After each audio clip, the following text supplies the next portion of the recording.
Hello everyone and welcome back, and today we are putting new tail light slash brake lights into the RCZ.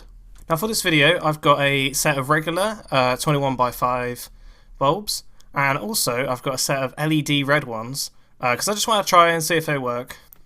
So my situation so far is I've changed the left bulb. I wanted to test out a theory because the LED strips at the top work as well. And on this side you can see the LED strips have died along with the bulb, which caused me to firstly panic at first. Alright, so let's head inside. We're going to start inside. Alright, so changing the bulb is identical on both sides. We're going to start by removing this flap here.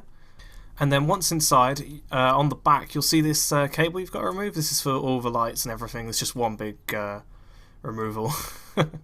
You'll see at the top of it here there's a little button. If you press that in, and then you can disconnect it. Okay, now with it disconnected, there's two little plastic screws we need to get rid of. So I'll just show you those. Now they are only hand screws, so they should come off easily. If they don't, there is actually a Torx piece in the middle there you can use. But mine just sort of they're just screwed on. And with those off, we can now actually get the tail light out.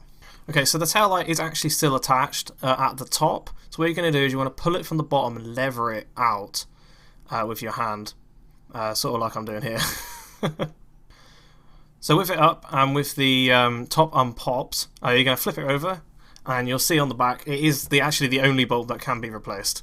To undo it, it's just a quick 45 degree, 90 degree turn. It's not much, it'll come out, and then you can have a look at your bulb. As you can see, mine isn't looking good. It's definitely blown. Looks like something exploded inside it, or whatever. Yep, not good at all. If you want to be sure if your bulb has blown, you can usually see it. If you put it up to the sun, you can see where the old lines were, and also where the brake is. But yeah, regardless, that one was definitely exploded. So first thing we're going to try is the LED ones. These are red. Make sure they are actually the correct colour. I see a lot of people when they replace brake lights, they decide to put a white one in there, which is not what you're meant to do at all. The bulb itself is meant to be the same colour as the light that's going through it, and as white LEDs don't actually produce red light, they just sort of become this weird faded pink colour and no one can see you. So please don't do that. Anyway, these are really nice ones. These are the new Osram ones. Instead of 21 watt like a regular bulb, these are actually 1.7 watt, which is insane. What they do is they project backwards into the reflective, and not only do they produce a brighter light, they produce a faster light as well, which is very important, especially when you're braking. That just that extra millisecond or whatever, that could be life-saving, you know. Now with most LED bulbs, there's like two ways to put them in. Unfortunately, the way 21.5s are designed, there is actually only one way for them to go in. So once they're in, they'll work. So reinserting is the same as taking it out. So you do that, spin it back around. Once it's lined up, it's all fine. Then spin it over, make sure that the top is popped back in. You'll hear it click, it'll make this popping noise. And then make sure the cables are in, the cables that we removed.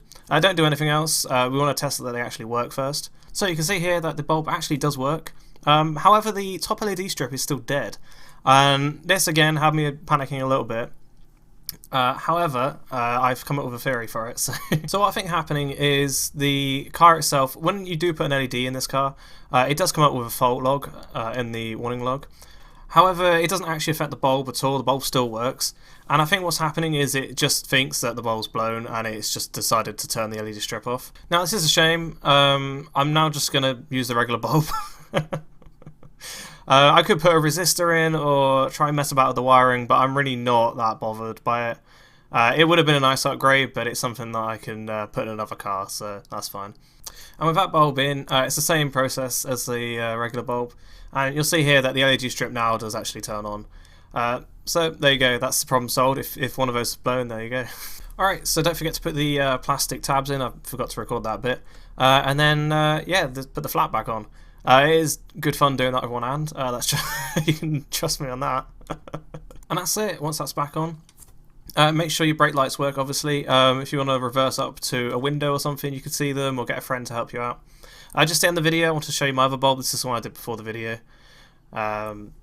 You can quite clearly see it has blown there. It's just completely, the wire's just cut completely inside. And that's it. I hope you all have enjoyed, and I shall see you all next time. Bye.